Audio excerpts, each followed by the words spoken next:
ministers responsible for open government, honorable ambassadors, civil society representatives, and distinguished delegates who have graced this gathering.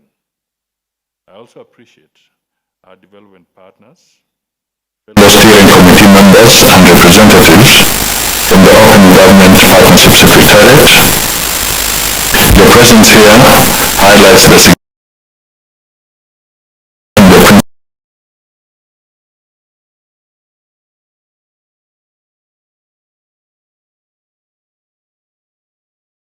of open government in Africa.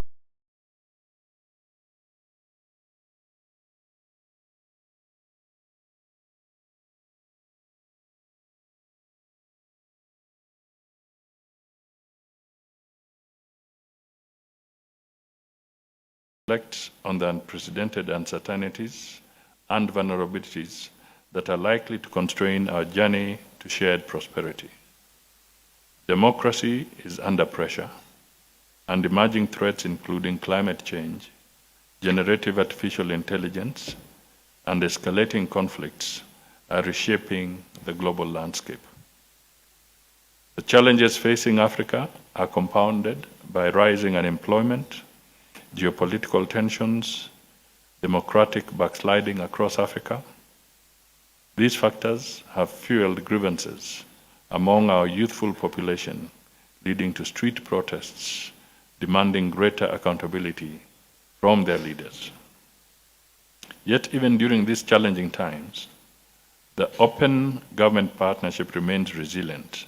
It offers a unique platform to strengthen democracy, improve transparency, and ensure accountability in serving both people and the planet. By focusing on collaboration among governments, civil society, and citizens, Open Government Partnership shows that democracy is humanity's best hope for inclusivity and fair service delivery. This roundtable serves as an invaluable opportunity for us to share experiences on how we can better rebuild trust through open governments. The meeting is structured to explore the emerging trends, confront shared challenges, identify opportunities for a brighter collective future through meaningful dialogue and leveraging on each other's wisdom.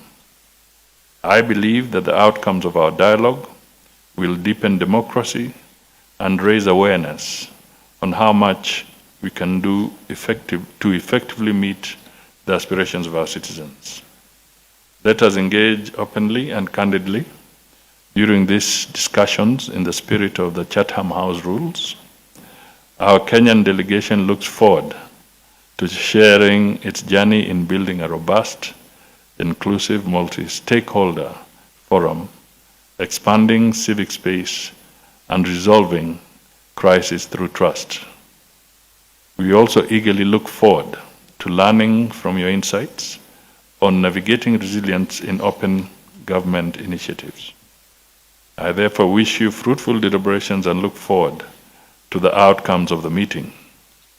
Finally, let me take this opportunity to invite you later on to explore our tourist and cultural attractions, particularly if you're visiting Kenya for the first time. Be assured of a great experience in Nairobi, the only city with a national park, which is part of what makes Kenya truly magical.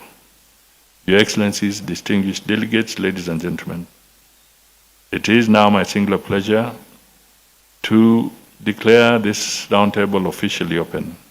May it inspire renewed energy and actionable solutions to further the cause of open government across our regions. Asante sana.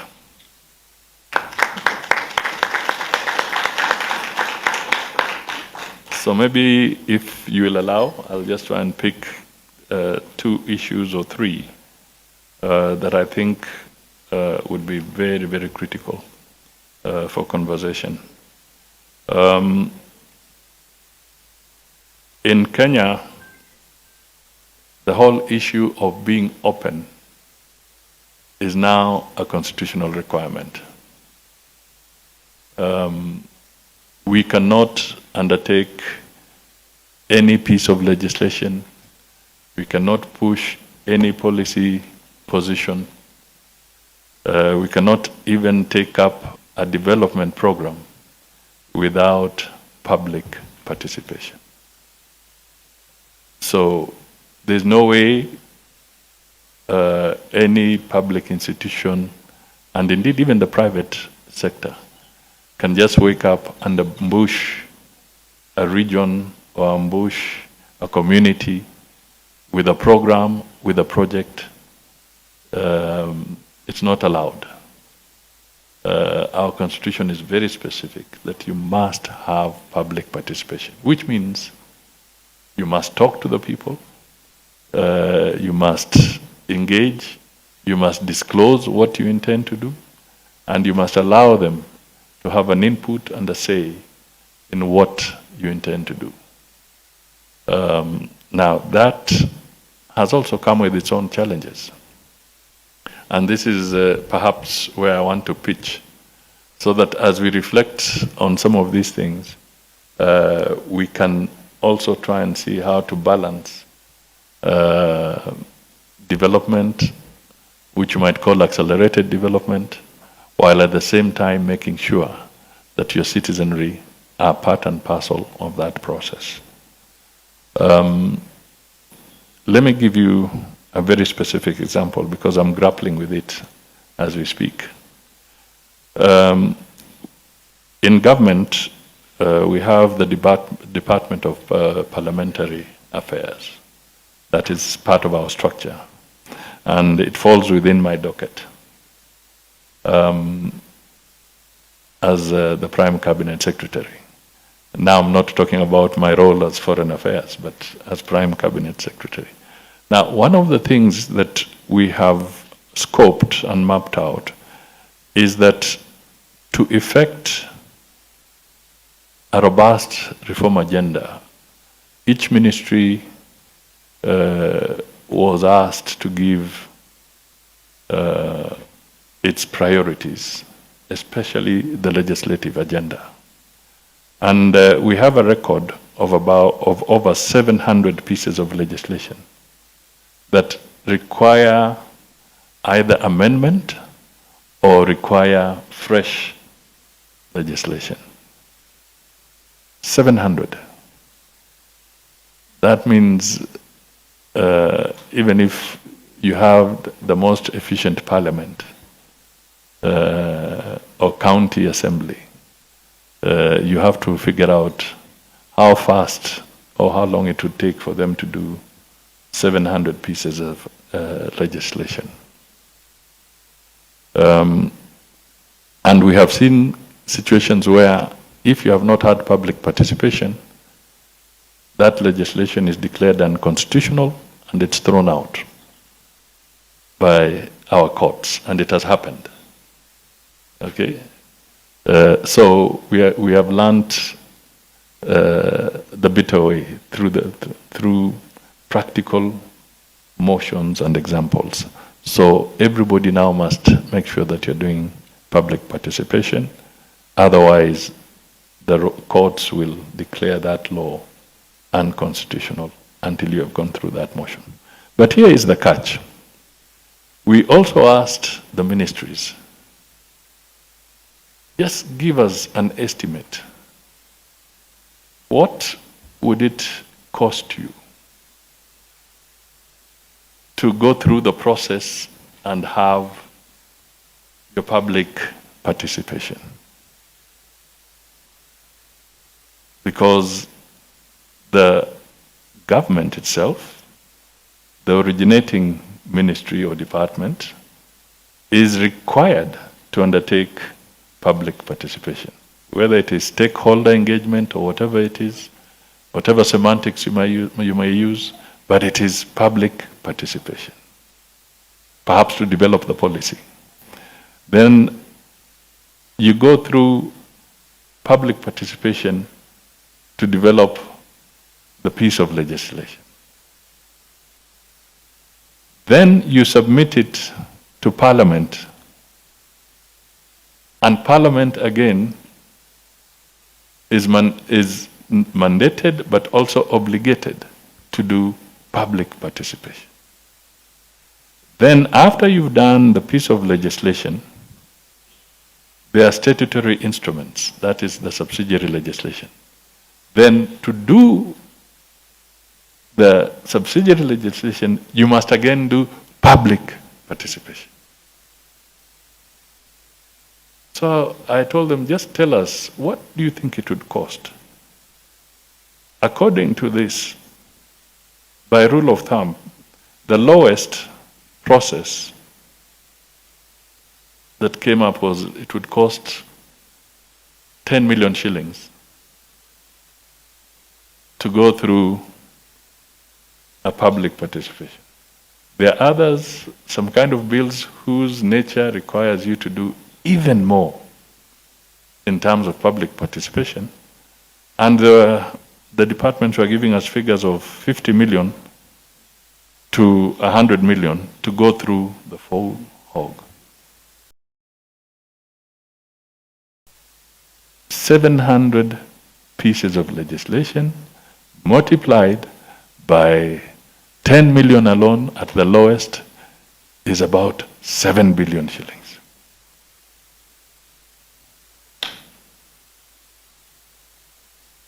I know democracy is expensive and it's the best mode, but you tell me, if public participation is going to cost a government at the lowest something like 7 billion, how do you reconcile this between doing public participation and supplying drugs in a hospital? How do you reconcile this between building a bridge or a hospital and doing public participation? So in the whole framework of open government, we are now faced with a situation where the principle is correct, but did we factor in the cost? So our constitution has now saddled us with a process. But who pays? It's the taxpayer. It's the ordinary citizen. The person who needs the road, the person who needs the medicine in hospital, instead of getting the medicine in hospital, is getting politicians in their village who are doing public participation. So, perhaps in this conversation, we now need to reopen a debate here, a broader debate, that in the whole philosophy, particularly in the context of Kenya, should we develop a rational ceiling? Do we have some parameters that can now be properly built into a piece of legislation so that we don't spend taxpayers' money talking as opposed to delivering service? Yet we must also make sure that they are part of what we are doing, because you also don't want to impose things that they don't want. So this is a contradiction that requires, and it's a debate that we need to take up, not just in Kenya but across. Do you have to have, for instance, what would be wrong if you merged public participation during the legislation and the statutory instruments? Why must they be separate? It's the same law. Why do we have to have the process twice or thrice? Okay. So I thought this should be okay for a conversation, because if we are not careful, what about in the judiciary, institutions that are supposed to be independent? Would you then now start calling for public participation before a judgment is delivered in a court of law? So we need to perhaps start putting rationale to this space. But it's important. I'm not saying that we should not have that frankness and whatever. I was just saying it's a constitutional requirement for us, but we need to rationalize it. I don't know what the experience is in other countries. The other thing that I just want to point out is that it is good for accountability. Then we need to look at conflict. One of the excuses I had given, because I think I was supposed to have joined you yesterday, or is it earlier today? And I said I was not sure because under IGAD, I was supposed to be part of a team going to Juba, because the crisis is escalating again in South Sudan. So on Sunday night, at midnight, the message came from the IGAD office that, sorry, you cannot now go, because the tension is reaching dangerous levels. So I'm here today. But conflict, what is fueling conflict? What is happening within governments that conflict is taking the better of us? It's having its toll on our societies, on our governments. We need to reflect on it. Last night, until midnight, the President of Kenya was chairing a joint virtual SADC and EAC meeting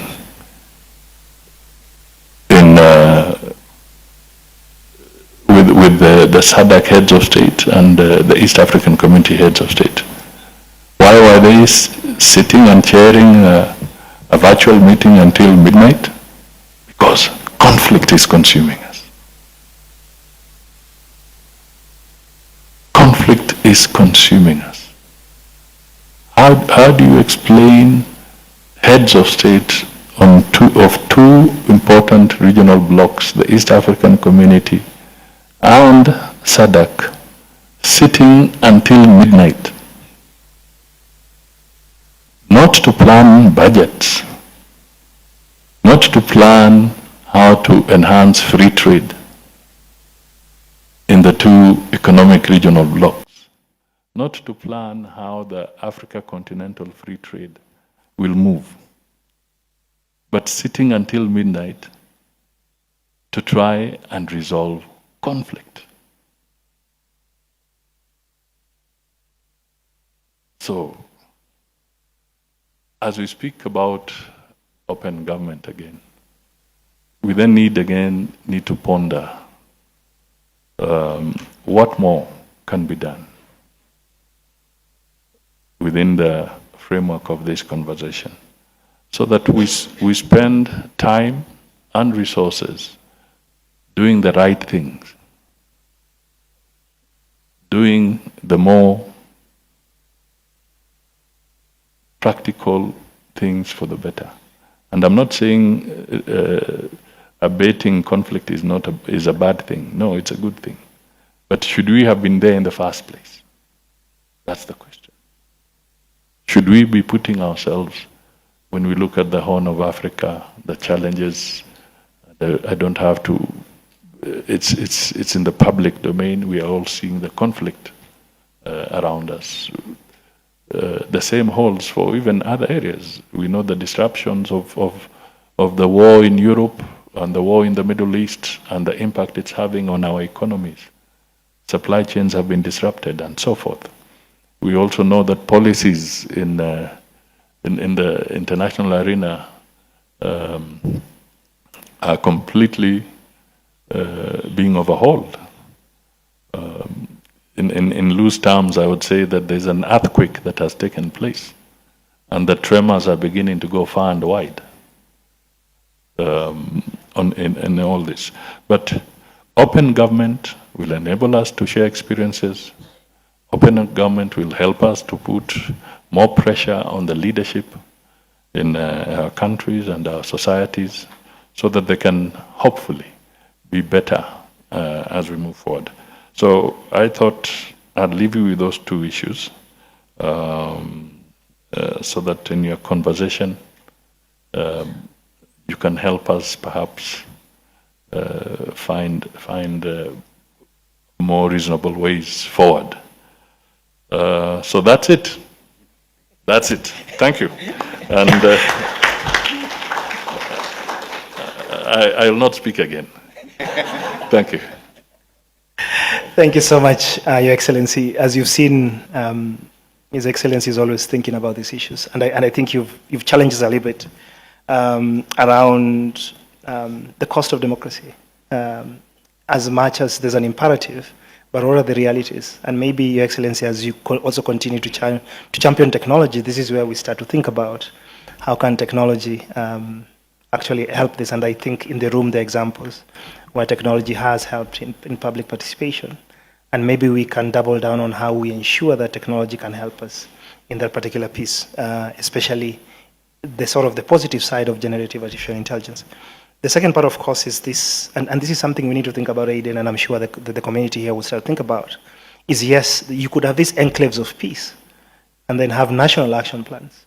But then you have the reality that you may have conflicts that are out of your borders but also impact your country, and therefore you must, as a country itself, be agile enough to be able to respond to the neighbors, because this is who we are as the African community, and this is the uniqueness, I think, of Your Excellency, of who you see in this room. So I think, Your Excellency, we will take your 2 points as part of our conversation. I've really been writing down so that we can actually begin to discuss, especially the weighty issue is the time conflict takes out of development, that instead of us developing, then we are, yes, mitigating conflict, and conflict is one of those reasons that erodes democracy. And we've seen in this part of our world that you may have 10 years of democracy and 1 week of conflict. And that 1 week of conflict erodes 10 years of democracy and potentially derails a generation in future of that. So thank you so much, Your Excellency. I know you have a busy schedule. We will continue the meeting, and I think you can leave at your pleasure.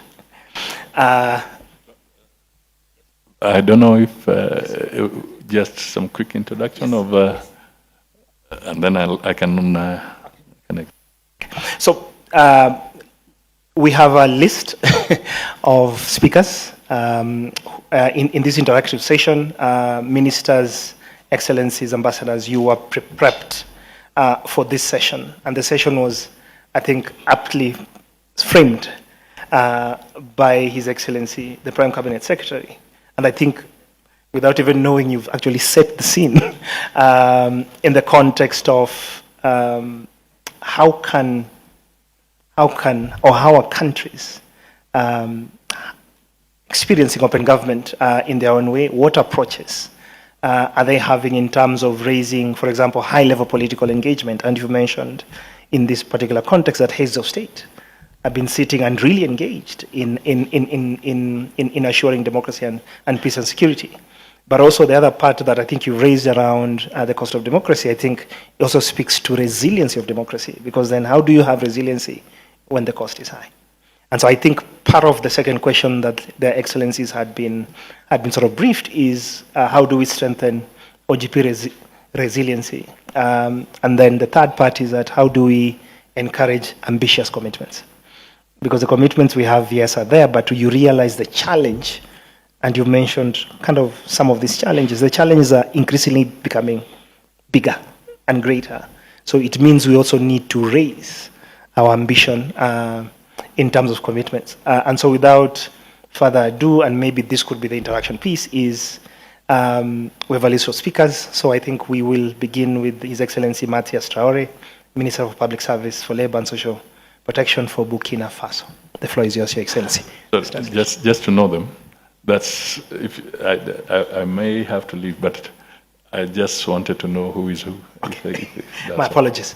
If we can have a round. Yeah, just a round of. If we can have a round of introductions, maybe we start with Your Excellency, and then we'll just go down the line, and then we'll start on this side. Merci, je suis Traoré Mathias. Je suis le ministre de la fonction publique, du travail et de la protection sociale du Burkina Faso. Merci. Bokari Abdel Aziz Bao, Deputy Minister of Information and Civic Education, Sierra Leone. Thank you, Your Excellency. My name is Nana Oye Bampo Ado. I'm Deputy Chief of Staff in charge of Finance and Administration for the Republic of Ghana. Thank you, Your Excellency. My name is Johnny Takba, Deputy Minister for Administration at the Ministry of Information, Cultural Affairs and Tourism from Liberia. Bonjour, Madame Benayed, de POC par intérim du Maroc.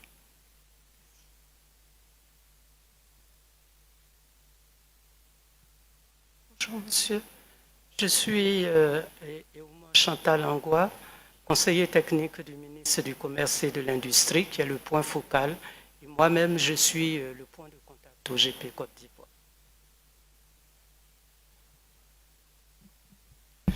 Boa tarde, eu sou Paulo Fernandes, assessor do Ministro da Modernização de Estado e da Administração Pública de Cabo Verde e o ponto de contacto de Cabo Verde para o GP.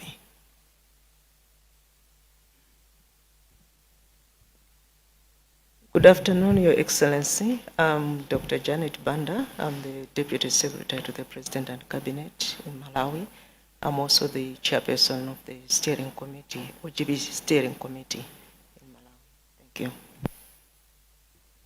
Good afternoon, Your Excellency. Margaret Momo, Cabinet Secretary from Seychelles, and also point of contact for OGP.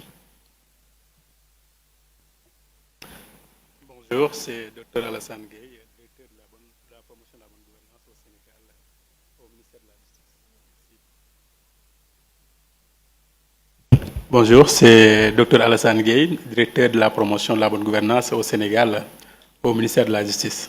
Merci. Good afternoon. My name is Anwar bin Youssef. I'm the ambassador of Tunisia to the Republic of Kenya. Good afternoon, Your Excellency. My name is Alfred Msemna. I'm the Zambia's High Commissioner to Kenya, representing the Minister of Justice of the Republic of Zambia.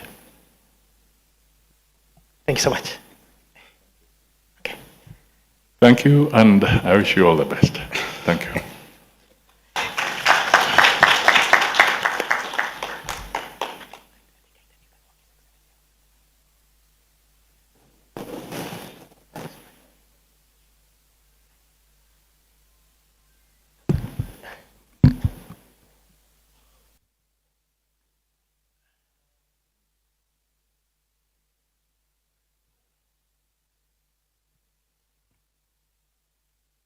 Thank you so much. If you can proceed with the meeting, since we've dispensed a couple of housekeeping rules I've been hearing.